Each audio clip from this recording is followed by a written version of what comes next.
नहीं, हाइपोथेटिकल पे मत जाइए। जो यथार्थ है, जो हमने कहा था कि नहीं बनेगी न बनने देंगे, तो वही आज परिणाम सही है कि इस चुनाव में कुंडा में और बाबागंज में एक जाति का रंग देने का प्रयास किया गया।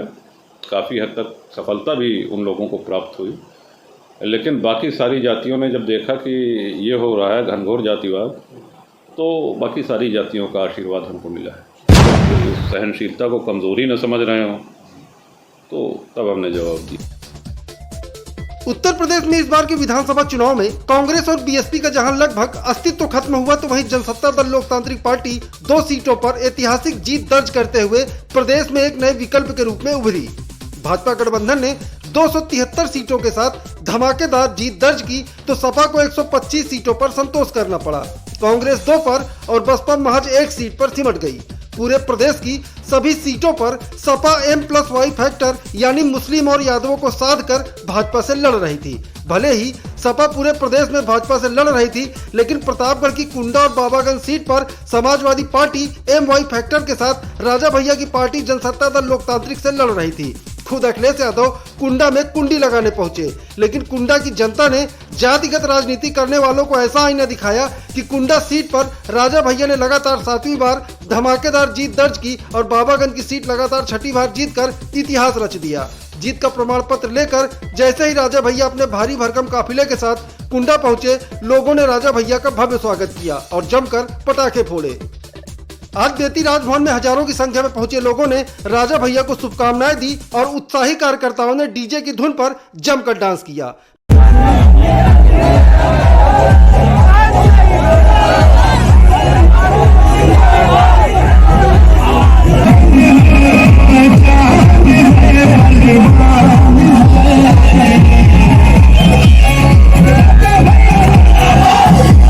मीडिया से बात करते हुए राजा भैया ने कहा कि जातिवाद की राजनीति करने वालों को मैंने पहले ही कहा था कि न सरकार बन रही है और न बनने देंगे। सुनिए क्या कुछ कहा राजा भैया ने। तो अखिलेश यादव का कहीं कुछ आता, आपका एक बयान आया था कि अखिलेश यादव को सीएम नहीं बनने देंगे। कहीं कुछ ऐसे हालात बनते कि आपके सपोर्ट से कोई पार्टी बड़ी बनती है? नहीं, हाइपोथेटिकल पे मत जाइए। जो यथार्थ है, जो हमने कहा था कि नहीं बनेगी तो न बनने देंगे, तो वही आज परिणाम। बहुजन समाज पार्टी को लेकर एक सवाल था, जिस पार्टी के मुखिया लगातार आपके पीछे पड़ रहे अतीत में, वो पार्टी आज 1 सीट पे आके सिमट गई। इतिहास एक तरह से ये हमारे लिए तो ये प्रसन्नता की बात है कि पहली बार जनसत्ता दल ने विधानसभा चुनाव में प्रवेश किया और 2 सीटों से जो है खाता खुला। तो ये तो एकदम नहीं, हम किसी पार्टी को हम नहीं कह रहे हैं, अपनी उपलब्धि हम बता रहे हैं। और राष्ट्रीय दलों से आगे भी हैं और कुछ राष्ट्रीय दल के बराबर हैं। आगे एक्सपेंड करेंगे, तो ये जी आगे एक्सपेंड करेंगे। नहीं, बिल्कुल करेंगे, समय लगता है, बिल्कुल करेंगे। अभी हमारा संगठन कोविड के कारण नहीं हो पाए थे। अभी जिस तरह से जैसे कि अविनाश ने बोला कि ऐतिहासिक हो रहा है कि बसपा की मिनिमम गए गुजरे हालात में भी हम 20 सीटें एक्सपेक्ट कर रहे थे, अदरवाइज हम लोग 40 एक्सपेक्ट कर रहे थे। लेकिन मतलब एक तरह से पूरे के पूरे समीकरण मिल गए। आगे के समय में हम यूपी की राजनीति को किस तरह से देखते हैं, मतलब कि बसपा जो है जिस तरह से विलय या अपने आत्मघाती जो भी उससे फैसले लिए, बसपा के बिना यूपी की राजनीति हमारे ख्याल से इतनी आपको चर्चा भी नहीं करनी चाहिए, क्योंकि आप राजनीति की चर्चा कर रहे हैं, उत्तर प्रदेश को जो फैक्टर प्रभावित कर रहे हैं उनको कर रहे हैं। तो अब ये तो आप जान ही रहे हैं कि वो नॉन एंटिटी हो चुके हैं। राजा भैया जी, एक सवाल ये रहा, इस बार के चुनाव में उत्तर प्रदेश में जातिगत राजनीति की धज्जियां उड़ा दी गई और कहीं ना कहीं कुंडा में भी कुछ लोग आए जो जातिगत राजनीति करना चाहे। तो क्या ये माना जाए कि अब ये समय में जातिगत राजनीति का कोई स्थान नहीं रहा उत्तर प्रदेश में? जहाँ तक हमारी व्यक्तिगत कार्यशैली का प्रश्न है, हमने अपने पूरे राजनीतिक कार्यकाल में कभी जाति को आधार बना करके कोई निर्णय नहीं लिया, ना हम जातिवादी राजनीति हमने कभी करी है और हर जाति वर्ग का सहयोग मिलता रहा है। हाँ, आपका कहना ये सही है कि इस चुनाव में कुंडा में और बाबागंज में एक जाति का रंग देने का प्रयास किया गया। काफ़ी हद तक सफलता भी उन लोगों को प्राप्त हुई, लेकिन बाकी सारी जातियों ने जब देखा कि ये हो रहा है घनघोर जातिवाद, तो बाकी सारी जातियों का आशीर्वाद हमको मिला है।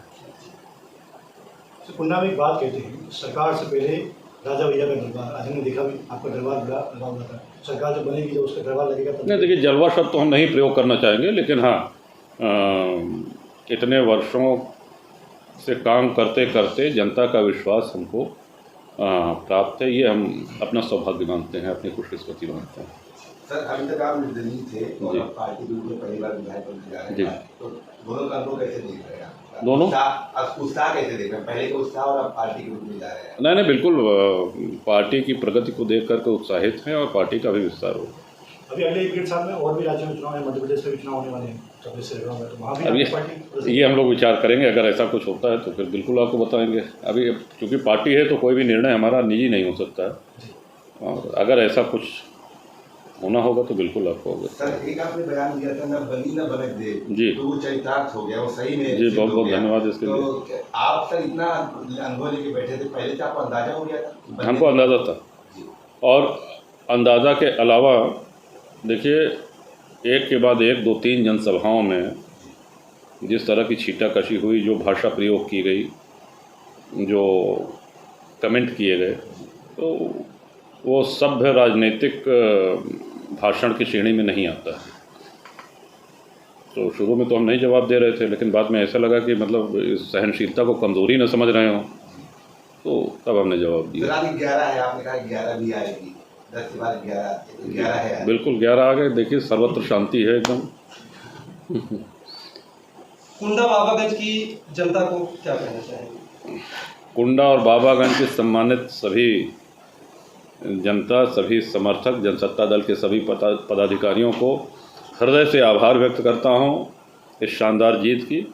और आभार और धन्यवाद जैसे शब्द बड़े छोटे पड़ जाते हैं, उनको सिर्फ सेवा करके ही कुछ पूर्ति की जा सकती है। एक तरफ पूरे स्थापित राजनीतिक दल थे और एक तरफ नवगठित जनसत्ता दल, लेकिन सारे दलों को ठुकरा करके कुंडा और बाबागंज की जनता ने जनसत्ता दल पे भरोसा किया है। ये अपने साथ बहुत से दायित्व, बहुत सी जिम्मेदारियां भी लेके आता है, उनकी भी पूर्ति करनी है। और पुनः एक बार सभी मतदाताओं को आभार व्यक्त करते हैं।